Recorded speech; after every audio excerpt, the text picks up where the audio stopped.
Hello வணக்கம். நான் உங்கள் பாமுருகன் பேசுகிறேன். என்றைக்குமே அரசியல் பேசுவோம். இன்றைக்கி நம்ம சமூகத்தில் அதுவும் நம்ம கேரளாவில் நடந்த ஒரு விஷயத்தை பற்றி பேசுகிறோம். ஆமாங்க, ஜஸ்டிஸ் ஃபார் தீபக் அதை பற்றி தான் பேச போகிறோம். வாங்க பார்க்கலாம். இவங்க தாங்க ஷம்ஷிதா முஸ்தஃபா. பக்கத்தில் இருக்கார் பார்த்தீங்களா, அவர் தான் தீபக். இன்றைக்கி அவர் நம்ம கூட உயிரோடு இல்லை. இவர் ஏன் இன்றைக்கி உயிரோடு இல்லைன்னா அதுக்கு காரணம் இந்த மாதிரி இன்ஸ்டாகிராம் பைத்தியங்கள்னால தான்.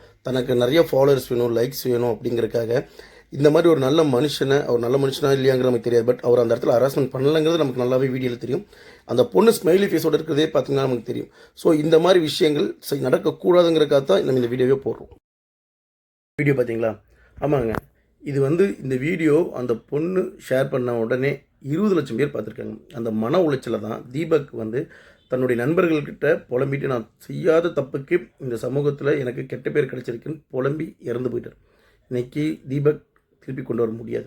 பட் இந்த மாதிரி செயல்கள் நடக்காமல் தடுக்கலாம். நம்ம எல்லாத்துக்குமே இதில் ஒரு பொறுப்பு இருக்குது.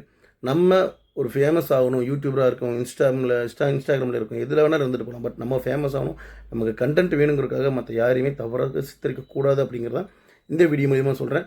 மேலும் பெண்களுக்கு அப்படிங்கிற அதிகமான பாதுகாப்பு கொடுக்குற இந்த சமூகம், ஆண்களுக்கும் ஒரு பிரச்சனை நடந்தால் அவங்களுக்குமான குரல் இந்த சமூகத்திலேருந்து வரணும் அப்படிங்கிறது தான் சொல்லிக்கிறேன். நன்றி, வணக்கம்.